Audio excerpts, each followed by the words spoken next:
views and opinions expressed do not necessarily reflect those of Access Fort Wayne, the Allen County Public Library, or any other supporting groups.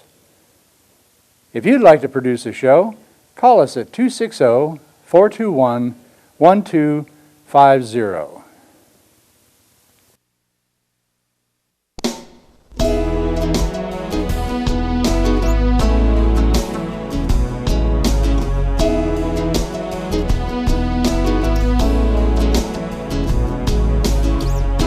Let me be your lighthouse so I can show you the way. Let me be your shining light, I'll keep you from drifting away. I'm the one that makes you try when... This is Patty Hunter of Patty's Page. Today we will be interviewing Vicki Abelson. She is a celebrity, best-selling author, actress, producer, and talk show host. Wow. You don't do anything small, do you? Just huge. Yeah, that's kind of, go big. Go big. Must be from Texas, eh? My boyfriend's from Texas. I'm actually from New York. We don't go small in New York either. Where are you at right now? California? Yes, I'm in California. I'm just in Encino, just outside of Los Angeles. In Los Angeles, actually. I have questions for you. Fire away. We can answer them. Sure. Well, where were you born and raised initially? I was actually born in Manhattan, but I grew up first in the Bronx and then in Queens, New York. And so thus the accent, which I'll probably have for life. I like it. Thank you. But I spent about 30 years in Manhattan. So a little sophistication there. And then a lot of bi-coastal LA, New York stuff. So as you were growing up, who influenced you the most?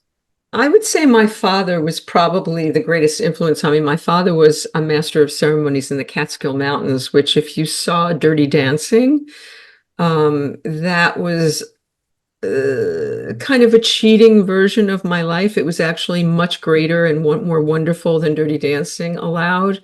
But my father was the athletic director, and he also was the master of ceremonies at the shows at night. Yeah. And so he introduced everyone, every comedian and singer, and he sang himself, and he had big dimples, and he was charming, and the women loved him. And so he pulled me up on stage when I was a little girl and had me sing with him. And that was sort of the beginning of having stars in my eyes. So what came first, singing or acting or what? Well, I am not, he was a singer. I am not a singer, although I faked it. I did some musical theater when I was young, and I was able to fake it because I could belt. And so I got away with doing that, but I'm not a singer. And but yeah, no. But I started, but he put me up there and we would sing little duets, Hey, You're Adorable, and little things like that when I was a very little girl. And then I started doing community theater when I was very young. And I, schools and, plays in school and all of that stuff. But the bug bit me very young. Being an actress was, my parents took me to see Oliver on Broadway when I was a little girl, and Davy Jones from the Monkees was the Artful Dodger. And oh my God, all I wanted was to be on Broadway. He was a handsome man, Davy was. He was adorable, and actually I got to meet and got to know and got to be friends with the Monkees at different times in my life. Two of them especially, Mike and Mickey, and Mickey's the only survivor. But I got to meet all of them, and he's the only one left of the Monkees. Yeah, he is. Yeah. So you were in several shows as you were growing up. Oh, Saturday Night Live, what is that? That was pure connection, who it's not what you know. This is really driving me crazy. It's not what you know, it's who you know, as they say. And so when I was a young actress and I had just gotten out of college, I went to the University of Arizona and I had a degree, a drama degree from there. And my my husband wanted to move, he was my boyfriend at the time, wanted to move to New York and be an actor. And so we came back from Tucson and moved to New York, and I was waiting tables as most actors do. And I met somebody who was a location scout for Saturday Night Live. And this was very early on in their run. This was in the late 70s. Very good. And actually it was a little later. It was in the early 80s.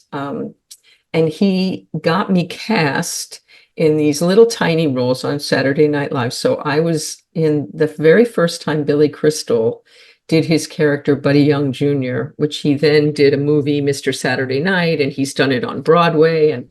But I was in there as an extra, and then he upgraded me and did this little bit with me.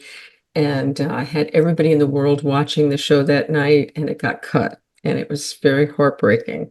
And then I got to do another Saturday Night Live with Madonna and Sean Penn when they first got married. And I played Sean Penn's aunt, and that little bit got cut. And, so I did a few of those. And, whenever I got upgraded to a part, it would always end up getting cut because I learned that if it's not in the original script, it's probably not going to end up on the air. Oh, you mean you can't ad lib? Well, you do we did, but it didn't end up on the air. But being on the set and being on that show was very exciting, and it led me to other things. I got a little part in a film, which led me to being in an improv group, and it just led to a lot of things. So it was worth doing. I like improv. That's my fave. Mm. Get me going. I'm all over the place there. I love the improv. I like it. We used to do that in school, high school, or was it college? When we took theater arts. Mm-hmm. Yes, indeed. Well, I didn't know what I was doing. And because I had been on Saturday Night Live, I got cast in this little movie with all these comedians, and I was not a comedian. And then they put me in their improv group, and I replaced Rosie O'Donnell because we look exactly alike, right? Oh, shoot. But Eddie Murphy started in that group, and Billy Crystal's partner, and they were quite well known. It was called the Laughter Company, and I was with them for about 6 to 8 months, and I did not know what I was doing. So when I got fired from there because the other girl did not like the fact that I finally got laughs, which she thought were at her expense, I started taking a stand-up class, and I started doing stand-up, and I ended up marrying my stand-up teacher and having 2 children with him. And that changed. How old are the kids? My kids are now 30 and 26. And my daughter is in law school and engaged, and my son is wonderful and has this fabulous job for Little Dot Studios, and my kids are doing great. You don't look old enough to have those old kids. I was an elder mom. I started very late having kids. So my mom was like this. She was 40 when she had us. I'm I now was 42 72. when I had my daughter. Good heavens, woman. Yeah. Tell me about the Game Changers. Game Changers. What is that? It was born from, I had a literary salon in my home called Women Who Write, which started in about 2007 because I was writing a book and I was thinking of workshopping it into a play. And my editor suggested that I start doing readings in Los Angeles. And you could never get more than a couple of minutes of stage time. So I started these monthly literary salons in my living room, and I knew quite a few celebrities through. My husband was a successful comedy writer and a comedian. And so through him, I had met a lot of people, and I had been a rock and roll promoter and knew quite a few people. So I started inviting people to come to my living room to perform, to sing and play and to read from their books, celebrities. And so for until the pandemic, I had this incredibly wonderful, thriving literary salon in my living room that amazing people came and performed and did these shows once a month in my living room. And I would read a section of my book each month, and which is called Don't Jump, which That's a big one. which Don't jump. which Paul Reiner published, and which was a big Amazon bestseller and was fantastic, wonderful for me. But right when after that came out, I knew so many people that I was invited to do a radio show Mhm. on this little internet. And no, actually, it was on the airways as well. But he struggled and he paid me for the first month and then he stopped paying me. And so a producer friend of mine who had started with me, Louise Palanker, who's wonderful, she had started uh, something one, oh God, a huge radio network out here that I'm forgetting the first word of it. It's something one. Anyway, she had been a radio uh, uh, network person and she produced my show. And we kind of did it together for, and it started out being called The Road Taken. And I would interview celebrities Mm. about their journey and how they, how they did what they did and how they managed to merge creativity and commerce and live their dreams. And then it morphed into Game Changers. And I've been doing it since 2016 and have You interviewed Zoom? Are you on, still well, doing that? now, but in those days before the pandemic, I went to celebrities' homes. Louise and I would go to their homes and we would interview them. So I interviewed Ed Asner in his boxer shorts eating pizza. And I interviewed, I interviewed Norman Lear in his little studio in his office and Phil Rosenthal in his kitchen and, just all kinds of celebrities in their homes or they would come to my home. And you had a camera or what? So we did it all on my phone, Oh yeah. on my iPhone, and I had lights. I had a camera woman, a wonderful woman named Christina Guzman. Louise worked the camera for a while. She's a wonderful camera woman as well, my producer. Um, and then she would come around and sit in and be a co-host with me. Um, uh, we did it for Zina TV for a while. After the radio, we went to Zina TV for a while, but he Oh, yeah. also didn't pay. So it was Oh. just like we just kept moving around. And finally, I just took it over myself. And I've been self-producing for the last 5 years or so. And I've just gotten to meet and interview pretty much all my heroes. Well, Very who's few your people have fave? said no. Who's your fave? That's like saying, who's your favorite kid? Harry. No, I'm kidding. I've had so many that have been. Jason Alexander was amazing, from Seinfeld. We had just the most wonderful conversation. And I love when the conversations get real. I'm going to see Toto at the Hollywood Bowl this Sunday, and I've gotten to interview Steve Lukather and Joseph Williams and Warren Ham from Toto. And all three of those interviews were absolutely astounding. And Steve Porcaro from Toto. I've spent time with Norman Lear that is priceless and Cloris Leachman and Fred Willard before he passed and Peter Bogdanovich. I spent hours with Peter Bogdanovich before he passed away, the famous film director, and he told so many nuggets of stories. And Lainey Kazan, who's now a great friend of my mother's, and every interview has been priceless, a priceless conversation. Well, lately, within the last couple of years, I have been interviewing singers from the 60s, 70s, and 80s. So they have been precious and they've been patient with me, of course, But we did great. We played their songs. They told me about their private lives. We only edited what was too private. But, Well, I don't edit anything. Everything You is don't? live. And actually, I saw that you're going to be having the Cowsills on. Bob Cowsill has become a good friend. Bob's done performed in my living room at my salon, and he's done my show a few times. And Susan and Paul joined him the last time, and I adore Bob. In fact, his show in my living room has the most hits of anything on my YouTube channel. It's got almost 200,000 hits. It's just Howdy. and the day that he performed, Ed Asner was in my living room as well, and James Morrison from 24. And I adore Bob Cowsill. And I loved the Cowsills when I was a little girl. They were my favorites. And I like so Susan. Susan's a doll. She's so She's a sweet. doll. Also, I've been interviewing Lou Graham. Oh, wonderful. He's a nice soul. Also, Gary Puckett. Oh, Young Girl, one of my favorite songs when I was a kid. Oh, We're all getting older, kid. we are.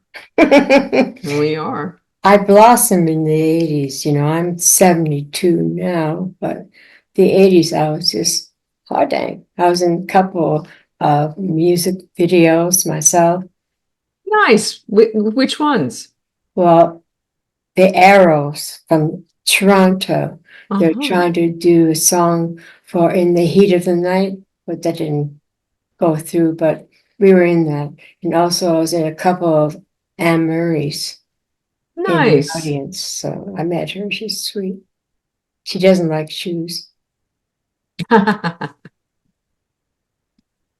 So I had the guts to be able to go to their website, write to them, and say, I've been doing this for 15 years now, interviewing. And they said, oh, sure. Once in a while, I get no. It's amazing what you can accomplish if you just ask. Yeah. It's been very, very rare that somebody has said no. Mhm. Very rare. Or they didn't, in the beginning of my shows, since 2010. Oh, Mamma mia. Since 2010, I had a rough time getting people on because I was a newbie, Mm. and it's like hitting a wall trying to get through. But after 15 years, I'm an old horse at this, war horse. That's what you have to be. Yeah. How did you get the people that you were interviewing on your shows? Did you have how did you look them up and get them on your shows, be interested? A lot of people I met socially, Phil Rosenthal from Somebody Feed Phil, and Everybody Loves Raymond used to have a pizza and movie night every Sunday, and I was lucky enough to attend, and I met Carl Reiner there, and I met Norman Lear there. I met a lot of people there, and I would ask them in person, and Phil was very gracious and never kicked me out for doing it. I met a lot of people. I used to go to a lot of screenings. I'm in SAG, and I would go to a lot of SAG screenings, and I'd meet some people there. But mostly, I would hit people up on Facebook, and I still do. And also I met a lot of people through I was an actress, my husband was a comedian, so I knew people through those worlds. And I also was a rock and roll promoter back in the day, and I knew a lot of people through those worlds. So I was able to ask them, and still do. But Facebook has been a great resource for Isn't me. it though? That's why I have my TV show, Patty's Page TV show, on Facebook as well as YouTube and Rumble. And we're also streamed online. So when we air locally here in Fort Wayne, it's all over the map there. So a lot of people watch my show. It's wonderful. I interviewed many moons ago Patty Duke. Oh, I loved Patty Duke. I was actually talking to her right before she passed. She had said yes to me, and I just got there too late because she passed soon after. Yeah, that must have been very sad.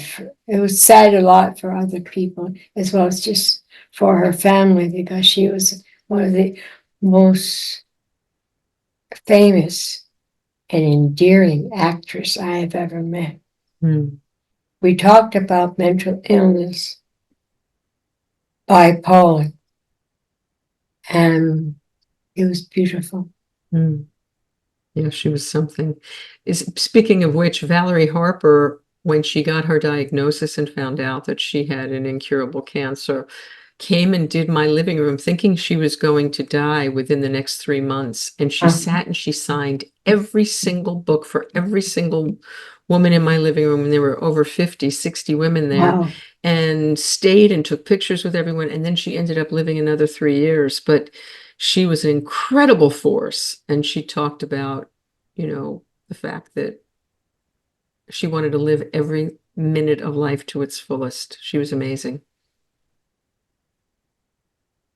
I didn't know what kind of cancer she had. Was it? Well, it actually started out as something in her lung, but it moved to her brain Oh, and the meninges in her brain, and they couldn't. They kept her alive for quite some time, but they couldn't cure it. yeah. I know of people who had brain cancer too, and they died in my family, so it was not pretty. But the time we had with them, good memories. I wrote poems. I write poems, and I have a couple of songs out. I don't sing, but other people like Patricia Conroy. She sang one of my songs called Nice. Godspeed, My Love, Until We Meet Again. It's that type of deal. But also, I write poems since 1982. Got poems all over the place there, And I talk about cancer. Mm. They thought I had cancer one time, but it wasn't. It was just something completely different, but I had to be operated on. But it scared me pea green for at least a month till I found out it was not cancer. It's not fun. Mm-mm. I interviewed also Jim Peterick of Ides of March, who used to be with Survivor. Mm-hmm. He does cancer concerts every year. So I'm always deep into heavy stuff that affects me and other people. Mm-hmm. I love talking to people, how they give to the community like you are giving to the community in interviewing people. What else have you done? What are you recently doing now then? Well, now it's pretty ironic. After all these years, I had stopped. I did a couple of films about 12 years ago, one with Michael Imperioli from The Sopranos, Oh, yeah. which was quite thrilling, and Henry Jaglam's The M Word. And but I hadn't really been acting. I'd been writing my book, and I'd been doing this literary salon, and followed in my father's footsteps, being a master of ceremonies, hosting and interviewing and stuff.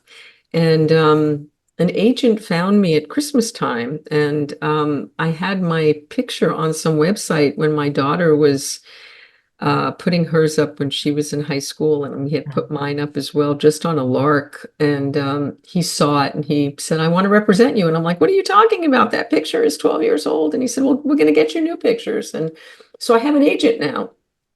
And I've done three, what do they call them? Self-tape interviews, because that's the way, auditions rather, that's the way auditions are done now, since COVID.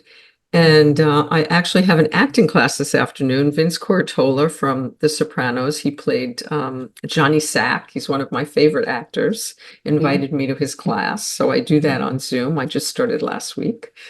I haven't taken an acting class in a million years. I have a degree to teach it, but I hadn't taken a class myself.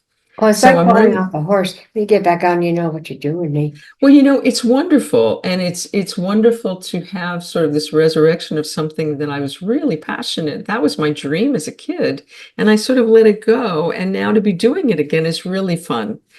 And my beau is a composer and a very well-known composer, a very successful one. And he's played my daughter and my mother. He reads with me when I do these auditions for my self-tapes. It's quite hysterical, actually. And we're just having fun with it. And so I'm doing that. I do my Game Changer show, and I also have a show that I started in the pandemic to be of service, and I've been doing that. Excuse me. But I did it 7 days a week at the beginning because I had nothing better to do, and neither did my listeners, right, on Facebook. So I went live 7 days a week for months and months and months, and then I did 5 days a week, and then 4, and then as we were getting back to life, then 3, then 2. But now I've kept it up, and I do it 1 day a week, and I do Game Changers 1 day a week. Oh, I do a writer's workshop on Mondays on Zoom with some of my women who write women, mhm. and we travel. We just went to Italy for a month, which was fantastic. Must be nice. I've never been overseas. Oh, gorgeous, wonderful. I'm very blessed. Life is good. But with me, I had a choice to go to Scotland. But then my husband, my boyfriend at that time, asked me to marry him. He said, well, Scotland or wedding? I had a choice, but I took it. Yeah, we've been married 33 years. How wonderful. Liba, he put up with me for that long, my goodness. My daughter actually just got back from Scotland, her and her fiance and his family. Like, never They been. loved it.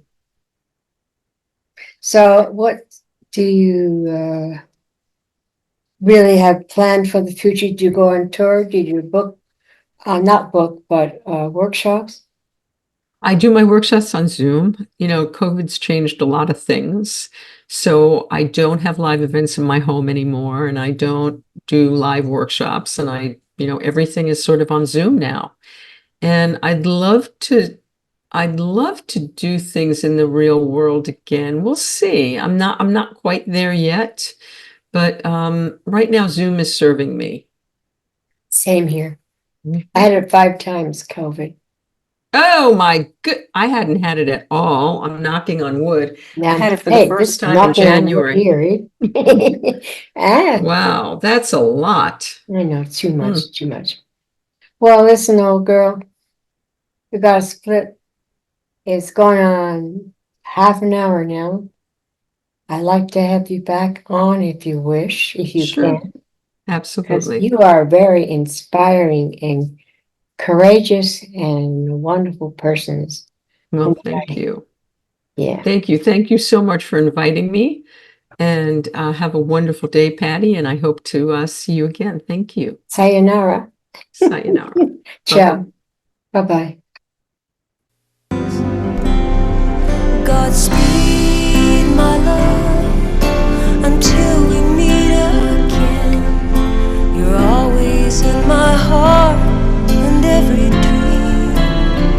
Don't let this time apart give in to all our fears.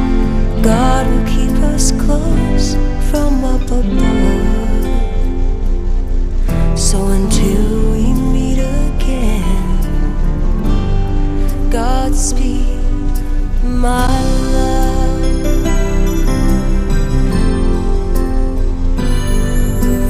God is with us always,